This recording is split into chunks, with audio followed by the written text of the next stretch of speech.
Children sleeping, snow is softly falling. Well, howdy, folks. Of course, it's that time of the year, the wonderful Christmas season. And so, let's talk about some Christmas movies. I want to do a whole thing of where I talk about, some of my favorite Christmas films. I know I've shared like marathons and stuff like that where I just watch nothing but Christmas movies, but this time I want to point out a few of my favorite Christmas films. There's actually two I've already talked about in the years past, but this time I don't think I've ever talked about these two in particular. It's the Robert Zemeckis directed Christmas films under his Image Movers name. We're going to talk about the Polar Express and Disney's A Christmas Carol. Well, the Polar Express and Disney's A Christmas Carol. These films are movies that really kind of leave you scratching your head every time you walk out of the movie theater of seeing them, or Blu-ray, whatever. I know with the Polar Express, it was the first time that I had ever seen a movie like that under the motion capture technology. They had taken something that was being used for video games and other films, but it was just being used for special effects. So they decided with the Polar Express that they had, for the longest time, wanted to do a film adaptation of the classic Chris Van Allsburg children's book and basically put it on the big screen. Well, the task was given to Robert Zemeckis with a little bit of help from Tom Hanks as both actor and producer. And so they decided to tell the story of the Polar Express, put it up on the big screen. But not only that, they literally wanted to take the book and put it on the screen. Because that's the reason why they chose to go with this route, because it looks like an illustration from the book. If you go and look at the book, it looks just like this. That was the whole point, and to take the illustrations and then put it up on the screen. And of course, with the story is that they had to expand it and add more characters, while the book is kind of just told through the boy's perspective. It doesn't really tell of any other children, it just tells from the boy's perspective.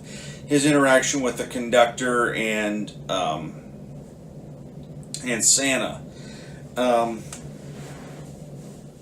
course, they added some more characters, they added some more scenes to actually extend the length of the story and put in a little bit of danger, a little bit of risk. Even though the film is G-rated, there's nothing bad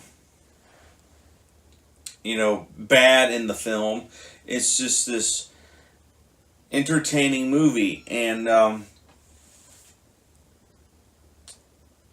course, those of you who don't know the story is about this boy on the night of Christmas Eve. He is sound asleep in his bed, and we come to find out very early on that he's at that age where he's starting to question whether Santa Claus is real. And it's that age where everything starts to change in your beliefs. And then that particular night later on, something very strange happens. An express train shows up in the middle of his street. A man comes out and basically asks him, "Well, you coming?" And the boy's going, "Where?" "To the North Pole." And at first he's thinking, am I dreaming? And is this real? But then he climbs on board and realizes that it's very much real to him. And then, of course, there's a little bit of the journey from his house to the North Pole. He's still doubting whether there's a Santa or not.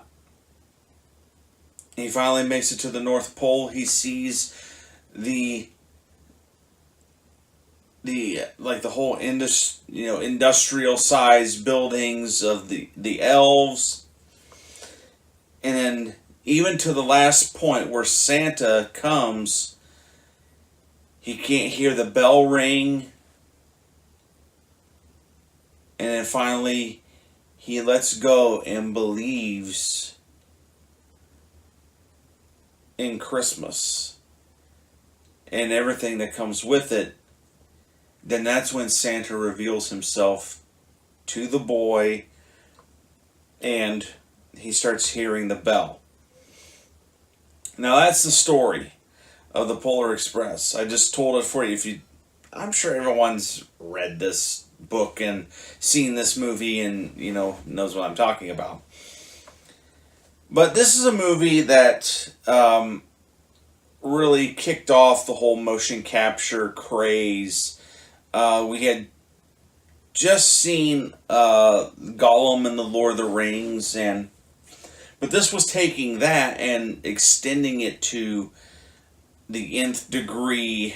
And for the next 2 movies, Robert Zemeckis would do his movies this way.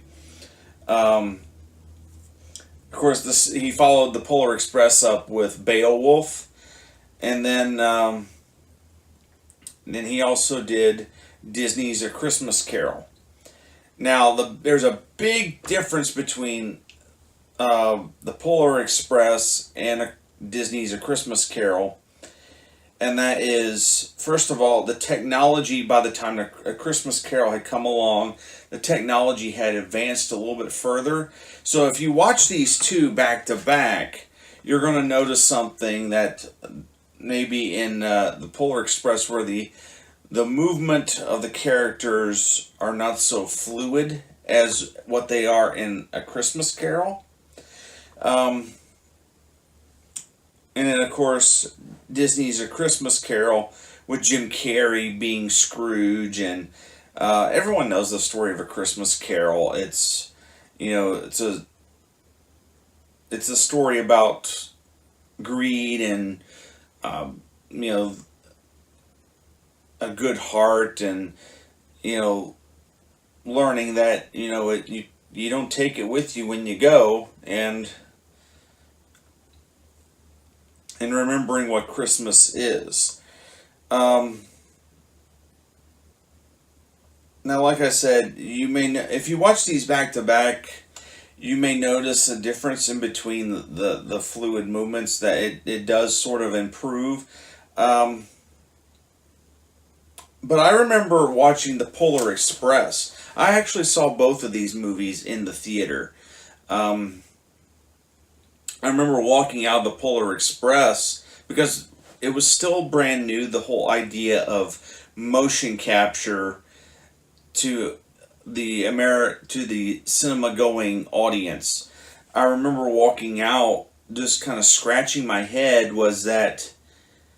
did they actually film that, or was it computer animated? It was just weird. It's a weird looking film because the movement is so lifelike and the performance is so lifelike, but the imagery looks cartoony.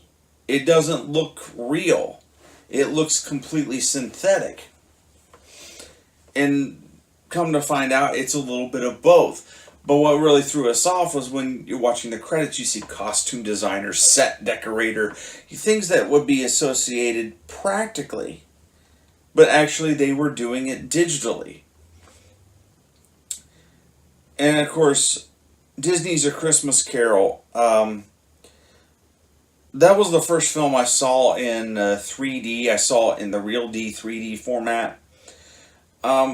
What Bob Zemeckis did in Disney's A Christmas Carol, and he does it in the Polar Express, is that he created moments for the 3D to really shine. And Robert Zemeckis, he really wanted to do a time travel movie, and he always felt that A Christmas Carol was one of the best time travel movies ever, or best time travel stories, rather not movie, but best time travel story ever told, because of the three ghosts. Each ghost takes Scrooge through a period of time. He first there's the ghost of Christmas past. He shows him of all the Christmases of his youth, his most memorable Christmases of his youth, and then the ghost of Christmas present is the present day, what's going on right now, and you see how people are celebrating Christmas and the joy that it brings. And matter of fact, the ghost of Christmas present is more like Santa Claus. You know, he's kind of big and he laughs all the time. He's full of joy. And then there's the ghost of Christmas yet to come, and that is the scary ghost, because it's the fate, it's the doom. But yeah, I think with Disney's A Christmas Carol, I really enjoyed it. I still enjoy it to this day. It's probably not the best telling of the story. Everybody has their favorite telling of that same story. It's been told time and time again, from Alastair Sim to George C. Scott playing the character. Albert Finney played Scrooge at one point. Michael Caine was in the Muppet Christmas Carol. Matter of fact, Disney, this was the third adaptation that Disney has made of A Christmas Carol. They themselves had made 3 films of it. You know, there was this one with Jim Carrey, which was the more recent one. 1993 had the Muppet Christmas Carol, when Disney owned the Muppets the first time around. And then in 1983, you have Mickey's Christmas Carol, which was a theatrical short, but still an adaptation of A Christmas Carol nonetheless. I think there's a ton of eye candy, and of course Zemeckis said with A Christmas Carol he wanted to be very, very faithful to the Dickens novel. And one of the things he said was, you know, when Dickens wrote the story, the cinema wasn't invented yet. But he wrote The Christmas Carol in such a 3-dimensional way that it could be adapted to a play or a film, and even using current technology could tell that story. But Zemeckis did admit to adding certain things and certain gags to really push the boundaries of 3D to where things do pop out at you, and especially like some of the jump scare moments. With A Christmas Carol, I walked out scratching my head on that one too. Even though I knew how it wasn't technological, it was nothing technical, because by that time I knew how they did it. I had seen the Polar Express multiple times. I'd seen Beowulf multiple times, and so I saw how they did the behind the scenes footage of them doing the motion capture and working with props, and they had to use their imaginations to pull this off. But while I was scratching my head for Disney's A Christmas Carol was on how the film was rated. Because the Polar Express was rated G.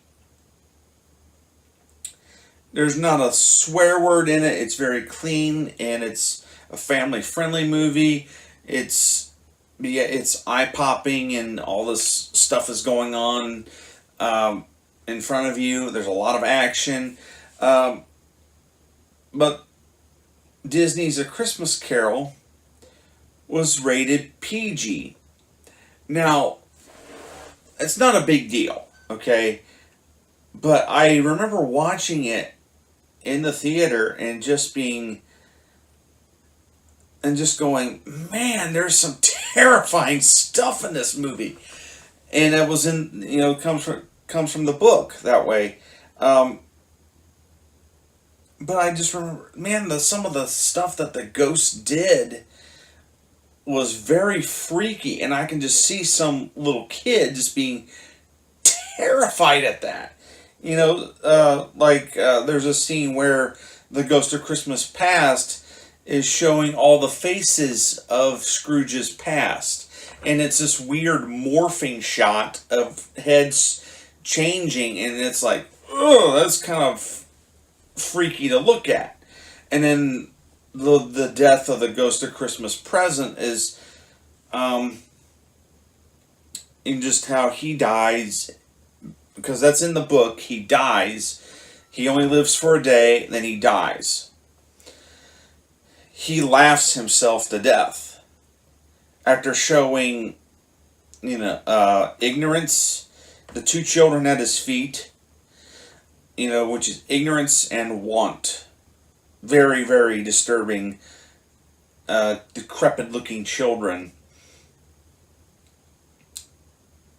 It's a bizarre sequence, and it's just really intense. And then, of course, the whole sequence with the Ghost of Christmas Yet to Come.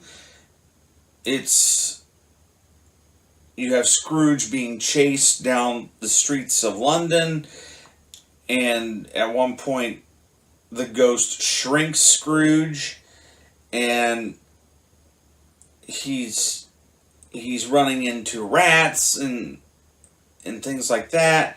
And then, of course, the death, ending up in a coffin, which they're using to depict, hell and damnation. They don't come out and say it that way, but that's what they're proving is, this is where you're going to go if you keep living this life of greed. You're doing nothing but hurt people. This is what you're going to do. But yeah, I still enjoy the heck out of these movies, though. Even though they are... How do I want to say it? It's a shame that these types of movies didn't live on. I think if they just did a well enough story that they could have pulled it off and continued it. Because I think the last one that came out of this nature, I'm not talking specifically Robert Zemeckis, but I think the last one that came out was The Adventures of Tintin. And Ready Player One has elements of things like this, but the entire movie is not like this. It's only when they go into the oasis where it goes mocap. But other than that, it's you don't see too many of these movies being made. But I think a lot of it had to do with, both these films were successful, but however, Mars Needs Moms was not. And I think that was kind of the kiss of death, was when Disney made Mars Needs Moms. Because when Robert Zemeckis started this up, he he did The Polar Express and Beowulf with the visual effects house Sony Pictures Imageworks. But then when it came to do A Christmas Carol, he had set up with Disney his own animation studio or own studio called Image Movers Digital. And they only produced 2 films, and that was A Christmas Carol and Mars Needs Moms. Mars Needs Moms comes out, it bombs. Big time. And they had even plans to do other movies, but then they got canceled. Due to the fact Mars Needs Moms tanked at the box office. But, yeah, those are my Christmas movies for right now. I do plan to talk about more. Actually, a handful of them I want to segue into a whole filmmakers series, but yeah, we'll wait and see what happens. Don't know what Christmas movies I want to talk about next, but yeah,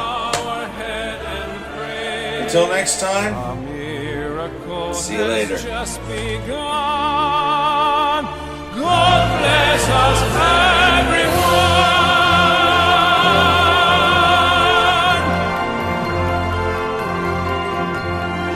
To the voices no one hears, we have come to find you with your laughter and your tears.